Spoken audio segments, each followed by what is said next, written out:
रोजगार से लेकर महंगाई और अर्थव्यवस्था की सुस्त पड़ती रफ्तार तक दर्जनों ऐसे मुद्दे हैं जिन पर हमारी सियासत का संग्राम होना चाहिए। लेकिन देश में आज सबसे बड़ी बहस जो है वो छिड़ी है राहुल गांधी के बयान पर।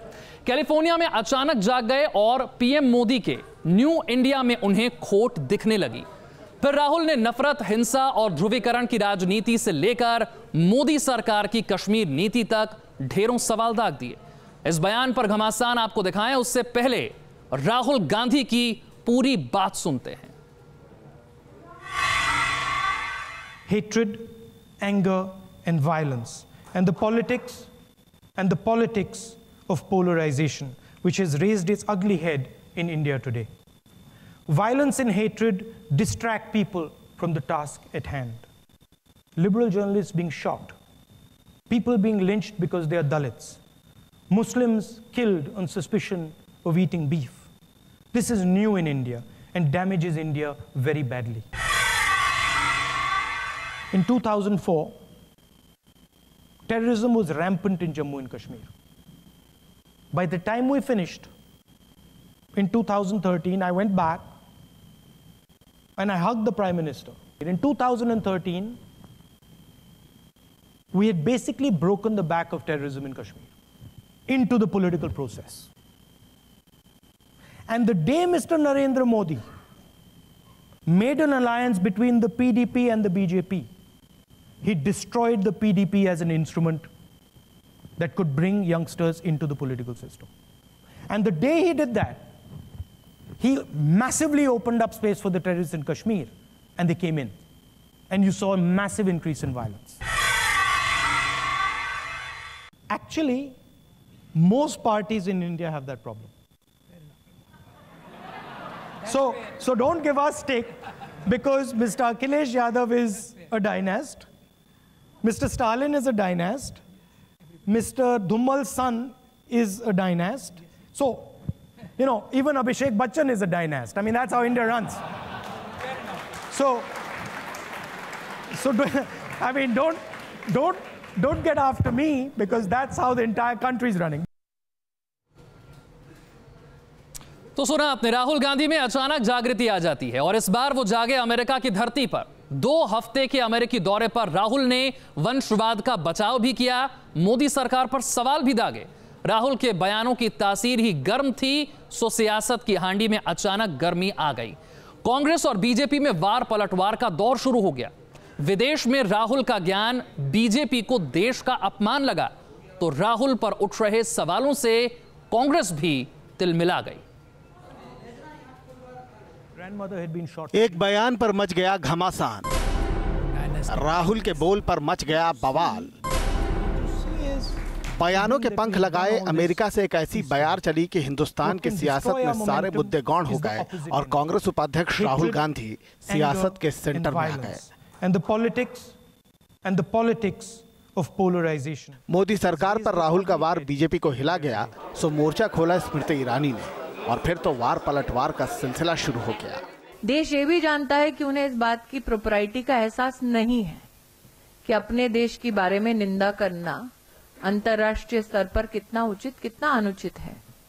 तो वो देश भक्ति की धारणा से अथवा देश के प्रति समर्पित भावना से वहां नहीं गए थे। मैं क्या हूं और मैं अपने आप को कितना महान समझता हूं और मैं अपनी प्रतिष्ठा को और कैसे बढ़ा सकता हूं, उस विश्वास के साथ गए थे। देश की कल्पना के साथ जाते तो शायद वाणी में वो संयम होता। आज भारत में जो कुछ हो रहा है, एक समाज के अंदर विघटन, विभाजन, घृणा, हिंसा, लोगों पर एक विचार को थोपने का प्रयास और प्रश्न करने वाले को प्रताड़ित करना, अपमानित करना और हिंसा का निशाना बनाना, ये एक हकीकत है आज के हिंदुस्तान की, जो दुनिया जानती है, वो छुपाई नहीं जा सकती। जुबानी घमासान यही नहीं रुका। जिस परिवारवाद को राहुल हिंदुस्तान की नियति बताते नहीं थके, उस पर कांग्रेस बचाव करने उतर आई। प्रधानमंत्री स्वयं एक सामान्य गांव से आते हैं, गरीब परिवार में जन्मे हैं। भारत के राष्ट्रपति एक परिवार से हैं जो मार्जिनलाइज कम्युनिटी में गिना जाते हैं। उपराष्ट्रपति जी किसान के बेटे हैं और संघर्ष के बाद उन्हें ये दायित्व प्राप्त हुआ है। Jawaharlal Nehru did not think, nor Motilal Nehru, when he gave up all his riches, that India will become free and Congress party will become the ruling party of the country. Indira Gandhi was elected repeatedly by the people of India. If Rajiv Gandhi became the Prime Minister, he was elected. सवालों के तीर हैं, बयानों का घमासान भी है, अपना अपना वंशवाद है और अपने अपने बचाव। अब ये आप तय कीजिए कि किसकी बातें वजनदार हैं, लेकिन इतना ज़रूर है कि इस वार पलटवार में असल मुद्दे पीछे नहीं छूटने चाहिए। मोहित राज दुबे के साथ टीम न्यूज़ नेशन। एक बार में 3 तलाक पर सुप्रीम कोर्ट ने अपना फैसला सुना दिया है, लेकिन अब इस नई तकरार पर छड़ती दिख रही है। All India Muslim personal law board ने इसे शरीयत से जोड़कर पुरानी बहस को नए तरीके से जिंदा करने की कोशिश की है। फिर से विवाद बढ़ने की आशंका पैदा हो गई है।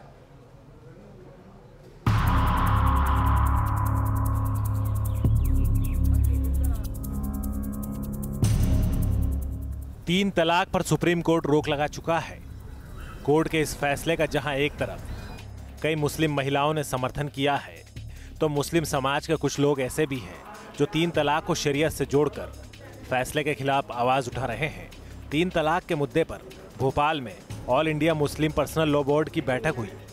इस बैठक में कोई ठोस नतीजा तो नहीं निकला, लेकिन बोर्ड ने कहीं न कहीं सुप्रीम कोर्ट के फैसले पर सवाल उठाने की कोशिश भी की। बैठक के बाद बोर्ड के सदस्यों ने प्रेस रिलीज जारी की। मुस्लिम पर्सनल लॉ बोर्ड ने साफ शब्दों में कहा कि शरीयत में किसी का भी दखल बर्दाश्त नहीं किया जाएगा।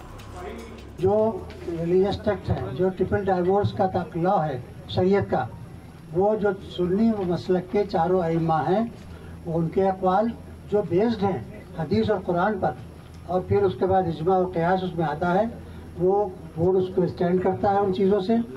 और ये चीज़ कि शरीयत का जो एप्लीकेशन है वो तमाम मामलात में रहेगा, उसमें कोई दखलंदाजी नहीं कबूल होगी।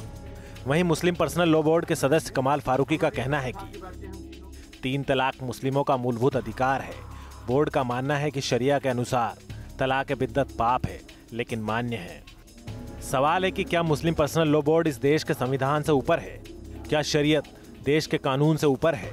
अगर नहीं, तो फिर किस आधार पर मुस्लिम पर्सनल लॉ बोर्ड 3 तलाक के मुद्दे पर शरीयत का हवाला दे रहा है और कहीं न कहीं सुप्रीम कोर्ट के फैसले पर सवाल खड़े करने की कोशिश कर रहा है?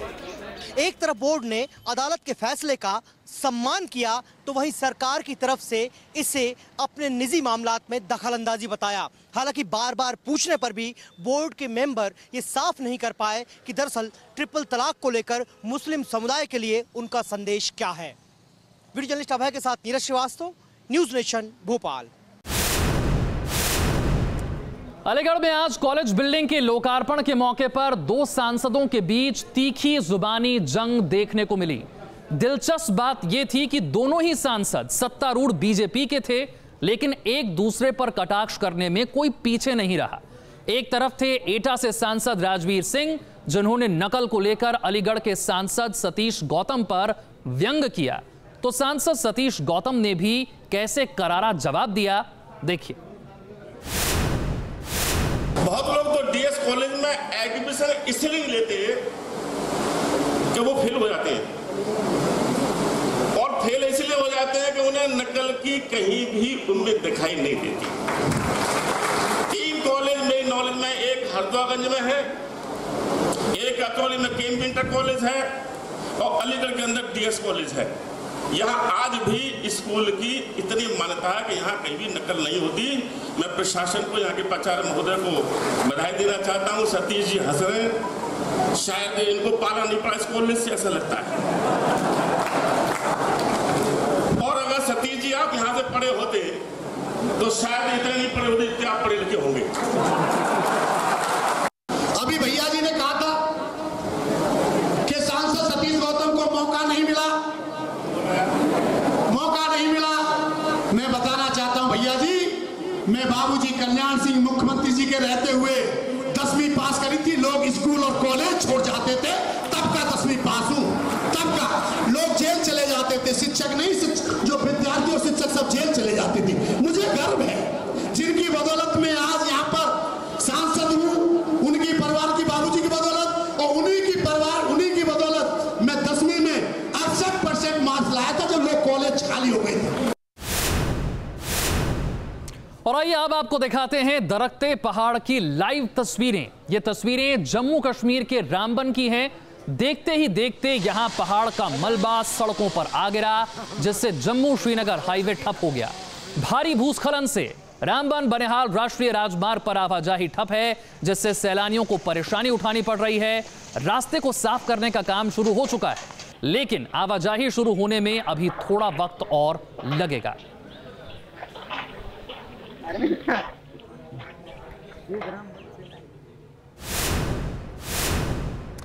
गुरुग्राम में एक मासूम की हत्या ने पूरे देश को झकझोर कर रख दिया। स्कूल में प्रद्युमन की हत्या के बाद देश भर के मां बाप अपने बच्चों को स्कूल भेजने में डर महसूस कर रहे हैं, लेकिन मासूमों के साथ इस तरह के अपराध थमने का नाम नहीं ले रहे। यूपी में पिछले 4 दिनों में 6 बच्चों की मौत ने पूरे सिस्टम और समाज पर गंभीर सवाल खड़े कर दिए। जिन घरों में मासूमों की किलकारियां गूंजती थी, वहां मातम पसरा है। जहां कभी बच्चों की हंसी सुनाई पड़ती थी, वहां अब परिजनों के दर्द और आंसू दिखते हैं। पिछले 4 दिनों में 6 बच्चों की मौत ने यूपी ही नहीं पूरे देश को हिलाकर रख दिया है। मेरठ से लेकर शाहजहांपुर और एटा तक में मासूमों की मौत से परिवार सदमे में है। हर ओर से सवाल उठ रहे हैं कि बचपन कैसे महफूज रहेगा। मेरठ में बेखौफ बदमाशों ने 10वीं क्लास के एक छात्र की हत्या कर दी। बताया जा रहा है कि बदमाशों ने पहले शिवा नाम के छात्र का अपहरण किया, उसे खेतों में छिपा कर रखा और फिर फिरौती न मिलने पर उसकी हत्या कर दी। रैंसम ही मोटिव था या अन्य कोई रंजिश रही है, और कौन लोग हैं जिन्होंने मर्डर किया है अभी इसमें कुछ क्लैरिटी नहीं है, लेकिन जो गांव के ही लोगों के कुछ नाम इसमें आ रहे हैं। 2 दिन पहले भी मेरठ में एक मासूम का मर्डर कर दिया गया था। मातम में डूबे इस परिवार को समझ नहीं आ रहा कि उनके 14 साल के लाडले की किसी से क्या दुश्मनी थी। हथियारों से लैस बदमाश देर रात उसके घर पहुंचे और गेट जोर जोर से बजाने लगे। 7वीं में पढ़ने वाला हर्ष उठा और गेट खोलने पहुंचा। तभी बदमाशों ने गेट के बाहर से ही उसके सिर पर गोली मार दी। गंभीर रूप से जख्मी छात्र ने मौके पर ही दम तोड़ दिया। यूपी के एटा में भी 2 मासूमों की मौत से मातम पसरा है। मासूमों के कत्ल का आरोप एक सिक्योरिटी गार्ड पर है। बताया जा रहा है कि नशे में धुत सिक्योरिटी गार्ड ने 3 मासूमों पर गोली चला दी, जिनमें से एक भाई बहन की मौत हो गई, जबकि एक मासूम गंभीर रूप से जख्मी हो गया। शाहजहांपुर में एक छात्रा की हत्या से हड़कंप मचा है। आरोप है कि पिछले हफ्ते कुछ लोगों ने छात्रा का अपहरण कर लिया था। घर वालों ने रिपोर्ट भी दर्ज करवाई, लेकिन न तो आरोपियों का पता चला और न ही लड़की का। मिला तो नदी में रस्सियों से बंधा लड़की का शव। चश्मदीद की मां ने तो उसने 5 लोगों को लड़की का शव नदी में फेंकते भी देखा है। गाजियाबाद में पिछले दिनों एक स्कूल बस के ड्राइवर और कंडक्टर ने ऐसी लापरवाही की कि एक मासूम की जान ही चली गई। जिस स्कूल बस से 6 साल की मासूम बच्ची स्कूल से वापस लौटी थी, उसी बस ने बैक करते समय बच्ची को कुचल दिया और उसकी मौत हो गई। मेरठ से अभिषेक शर्मा और गाजियाबाद से हिमांशु शर्मा के साथ team news nation. Press club of India, क्या इसका कोई रिश्ता देश की पहली महिला प्रधानमंत्री इंदिरा गांधी की निजी जिंदगी से है? हम कहेंगे बिल्कुल है। जिस बिल्डिंग में आज देश के जाने माने पत्रकारों का जमावड़ा होता है, वो बिल्डिंग दरअसल एक जमाने में फिरोज गांधी का निवास थी और इंदिरा गांधी शादी के बाद इसी घर में आई। तो चलिए फिरोज गांधी की 105वीं जयंती पर आपको भी ले चलते हैं उन्हीं की यादों में। फिरोज गांधी देश की पहली महिला प्रधानमंत्री इंदिरा गांधी के पति, देश के पहले प्रधानमंत्री जवाहरलाल नेहरू के दामाद राजीव गांधी और संजय गांधी के पिता। अनेक ऐसी चीजें जो इस नाम के बारे में आप और हम जानते हैं, लेकिन इस जानी मानी शख्सियत का एक रिश्ता प्रेस क्लब ऑफ इंडिया की इस बिल्डिंग से भी है। स्वतंत्रता सेनानी रहे फिरोज गांधी ने पत्रकार से सांसद तक का सफर किया और इस दौरान एक रायसीना रोड की यह बिल्डिंग फिरोज गांधी का सरकारी आवास हुआ करती थी। इसी घर में फिरोज गांधी रहा करते थे। ये प्रेस क्लब ऑफ इंडिया जो है ये 1958 का क्लब है। ये 1958 में इसका रजिस्ट्रेशन हुआ था और 1-2 साल के बाद यहाँ पर ये जो एक बिल्डिंग है ये जिसमें अभी प्रेस क्लब ऑफ इंडिया अवस्थित है, तो एक ये बंगला था। जैसे बाकी बंगले हैं ना, जो सांसदों के बंगले आसपास हैं CPWD के अंडर में, वैसे 1 रायसीना रोड नामक नंबर का ये बंगला था और इसमें फिरोज गांधी बतौर सांसद उनको ये बंगला आवंटित था। उसमें कुछ साल रहे थे वो। फिर नेहरू जी ने इस बंगले को प्रेस क्लब ऑफ इंडिया को आवंटित किया।